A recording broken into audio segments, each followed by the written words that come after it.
Navigate to Lebo, Kansas. Starting route guidance. Simple as that.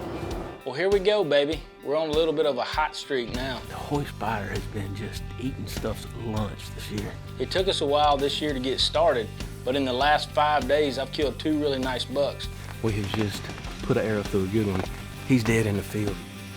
We are tagged out in Ohio, and it's a good feeling. Going to Kansas. Wow. We've got the ram loaded down. We're gonna see if we can't go 3 for 3. We're heading to the land of the giants. We're leaving out of Ohio right now and going to see our good buddy B-Dub from Georgia, but B-Dub finds himself on his hunting lease in Kansas right now. We're gonna go out there and try to tag out early there, and if we do that, for some miraculous reason, we're gonna head down to the Busbuses next in Louisiana at Allah. So, not really looking forward to this 11-hour drive we got, but it is what it is. You know, I've only hunted Kansas one other time, and I did not fill my buck tag, but I did have an encounter on the first day with an absolute giant. Ever since then, I've been feeling a little bit like Josie Wales. I've been looking to get back to Kansas and settle the score. I got so many clothes on and so much crap on my face, and I don't know if I can shoot it anyway. This year, I'm coming to Kansas with a pocket full of tags. I got a buck tag, Biggest buck of the season. I ain't even get a good look at him. a doe tag, That Rage Extreme, you see how fast she dropped? I even got a turkey tag. Turkey hunt, Kansas. And you know what? I might even shoot a raccoon while I'm out here. That fur bearer's license is required to hunt, trap, or snare anything. So it will cost me $250-something if I wanted to shoot that raccoon. Yeah, all right, scratch a raccoon. I think I'm gonna stick to deer and turkey on this hunt. That's an expensive raccoon. I'm hanging my bow back up.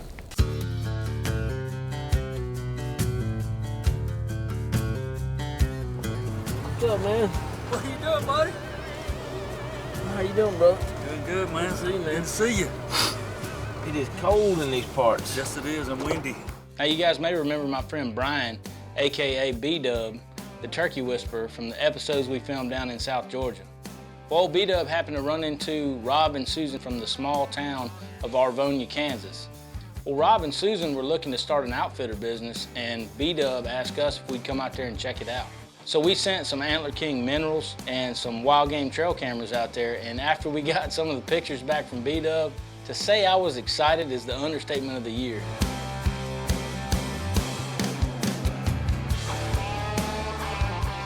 Now, my man B-Dub is a turkey hunter at heart, and after the first day of sitting there, it didn't take long to understand why he loved this piece of property. There were turkeys everywhere. We came here to film an episode of Red Arrow, but we ended up playing the role of Marty Stauffer because we're out here filming Kansas Wild Kingdom right now. I feel like we're in a zoo. Did they put us are we sitting in some kind of wildlife zoo or something? This is ridiculous.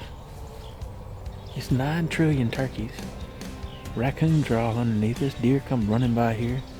We thought a buck was chasing some does. 3 bobcats spooked those deer, and they had caught, I guess it was a mama bobcat and 2 little bobcat kittens. She went in there, caught that rabbit, had the little 2, the youngins were eating it, or playing with it anyway. As the sun was setting on that first day in Kansas, we started seeing a few deer trickle out. Oh yeah. He's a pretty good deer. We can see his rack from here like that.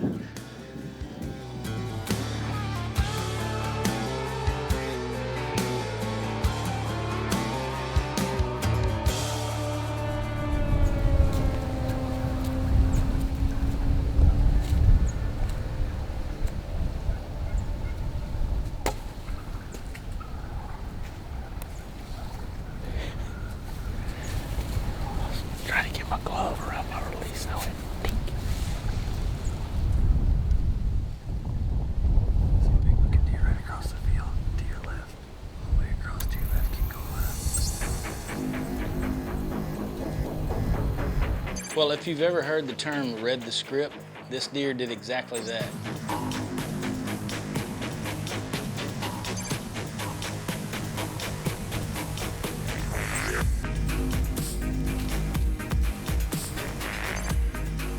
He chased some does a couple hundred yards across this field and then walked right by our tree stand, broadside, 30 yards away, perfect as you ever want.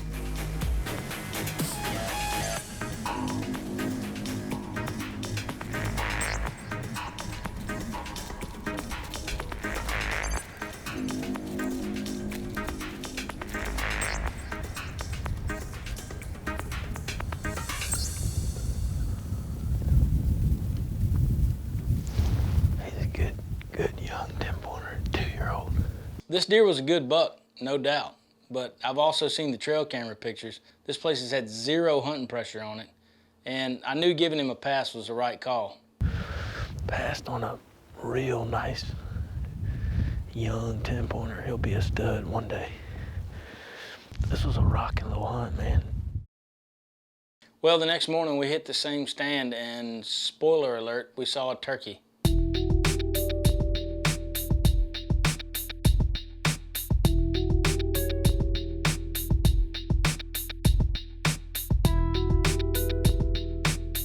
Or a couple hundred.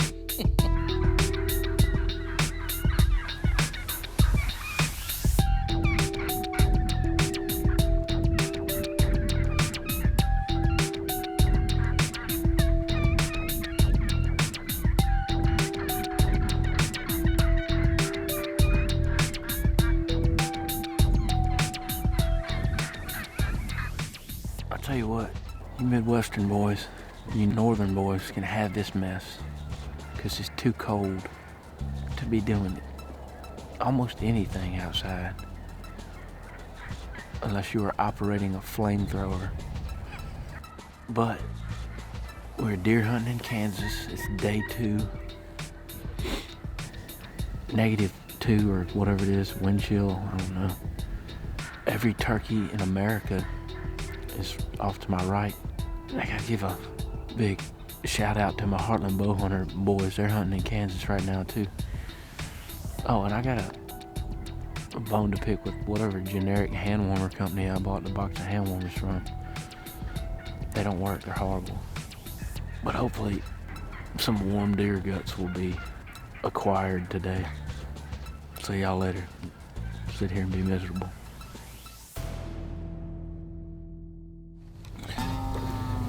These deer live in these little hedgerows right here, in these little thickets.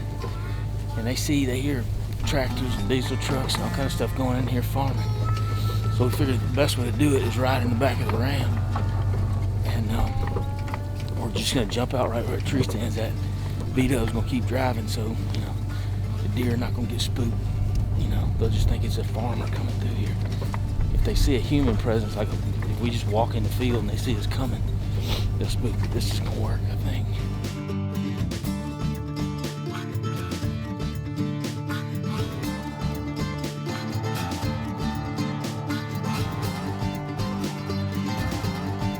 Well, B-Dub drops us off at night, and I'm putting on my clothes in the field, and I realize that I got one of Josh's medium-sized jackets, and Big Daddy needs an extra large at minimum. So I feel like I'm wearing some kind of medieval torture device. It's gonna be interesting to see how I can draw my bow. It's not exactly comfortable. I'm wearing a little hedgerow like you often are in Kansas, because there ain't hardly any trees out here. Out here, man, it's kind of discouraging because you feel like you can see a long way. I don't see any deer right now, but they can just come out of what looks like nowhere, but they got plenty of places to hide, so we'll sit tight. Kansas, day 2. Second evening in the tree stand.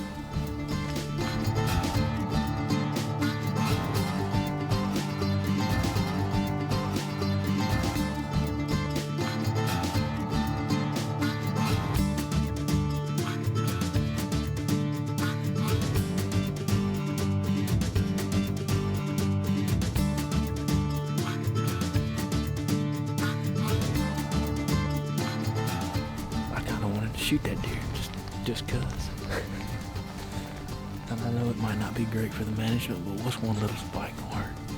So no more had I said, I hope a big buck does the same thing, than Josh says, big buck coming in. Oh yeah, he's a good deer.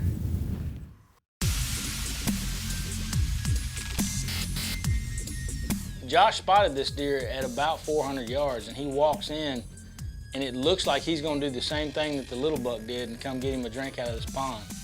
He's a shooter for sure. He's coming down this lane. I just saw points coming out of everywhere through my rangefinder when he was at about 300 yards.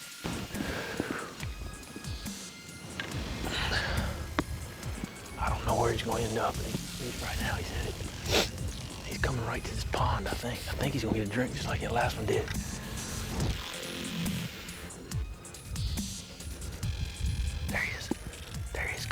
water.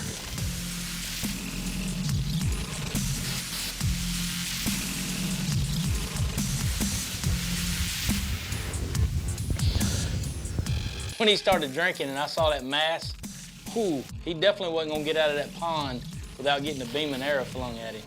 If he gets in that clearing, to his right, stop him for me.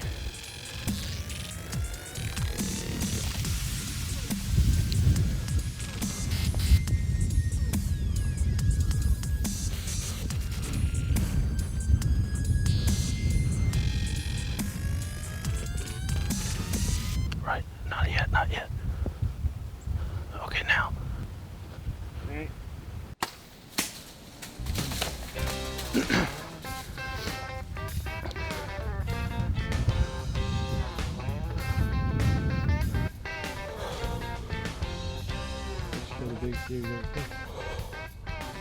I hit him good, didn't I? I saw blood immediately.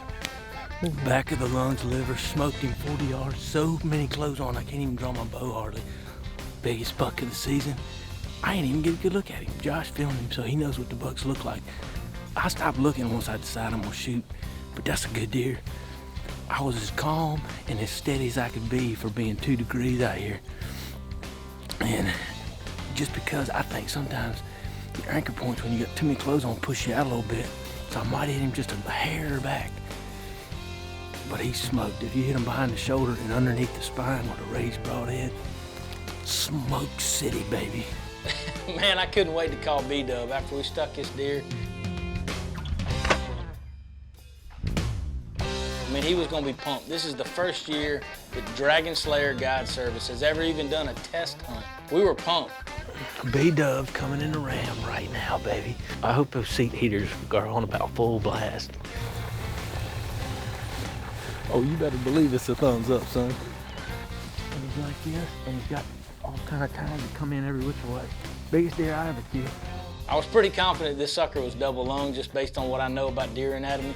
At the same time, you know, me clipping that limb and hitting him just a little bit back, we backed out. We didn't want to push him. We definitely didn't want to jump possibly the biggest buck that I've ever shot up. I knew I wanted to give him as much time as, and we had all the time in the world, baby. I mean, it's only the second day. And we wanted to be safe instead of sorry later, so we backed out. Everybody at camp, we went back and watched the footage and just took our time, and it's definitely a dead deer from that shot, but you don't want it to be a dead deer 1,000 yards from here. You want it to be a dead deer 80 yards. And if, oh man, look at all that blood. There's my arrow, dang on. That arrow looks good. When we picked up my arrow, I mean, it might as well have been the poster for Red Arrow TV because this was the reddest arrow I've ever seen in my entire life. It's frozen. That blood is completely frozen. Oh, baby.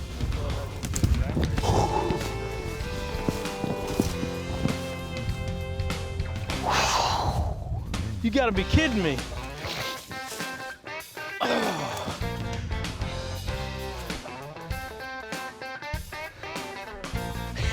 I didn't have any idea he was that good. When I see this deer, the emotions that came over me, I almost got just like, I think I was in shock a little bit. I'm talking about a freak. Wow. Can you believe that, B-Dub? God. I told Josh, he was like, you don't seem as excited as you do on most deer, because like I kill 125-inch 8, I'm doing cartwheels, but I think I'm in shock. That's a freak. Kind of glad I didn't see all this, because this right here will make a man get a little, Yeah, little yippy. That might be the reddest arrow. It's kind of fitting, the biggest deer of my life and the reddest arrow I've ever seen. You know why I did that? Same reason the blood show, it's all frozen. that's turning red in it, baby. If I cried, I'd cry right now, but you know, If you do, it's gonna freeze. I don't cry, I work out, so. And shoot giant deer apparently now. Maybe that'll be my new thing. You know, I get excited on the show and I'll be like, I shot a giant just because I'm so pumped up in the tree stand. Guess what? I shot a giant. Man, he's a freak, dude.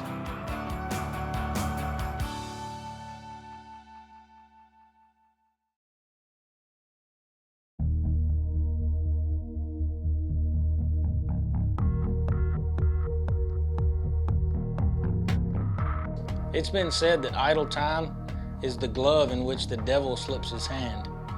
I don't know about all that, but idle time in our case is time to kill some turkeys and some does. I'll give this about a 2% chance of working. We climbed up this dry creek bank right here. We had no decoy, no face mask, no ground blind. 2% chance. But hey, 2% is still a chance. I mean, look at 2% milk and still milk. Other stuff that made it.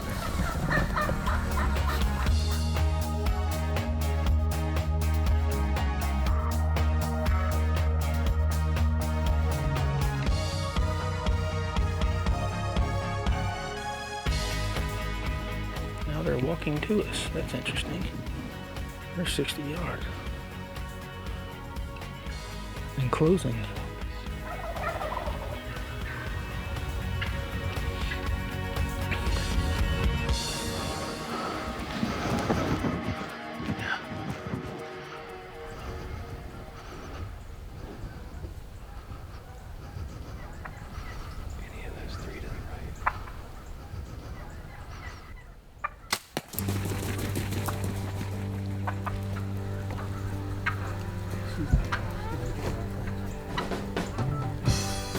He's strutting. Oh. I don't know how I got drawn. Turkey hunt, Kansas. That was an extremely well placed shot, if I do say so, for the conditions I was in.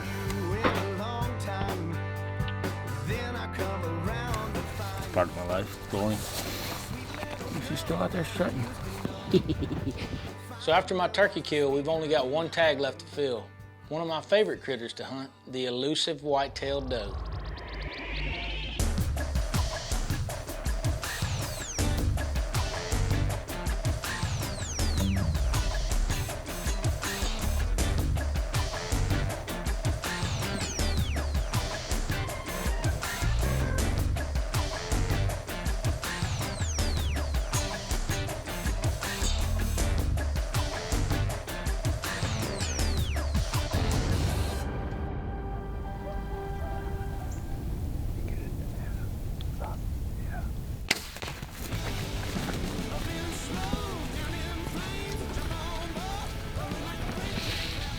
Oh, that was fun.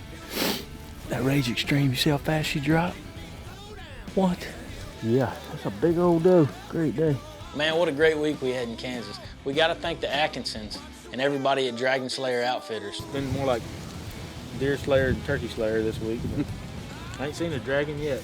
Pterodactyl The flame. place is disappointing, man. I came to kill my first dragon. B-Dub, my man, thank you, sir, for a great deer hunt, man. We had an awesome time this week. Little C-Dub, by the way, B-Dub's son, killed a great buck right after we got done hunting. It's hard to top a week like that. You got to put your marbles up and go to the house.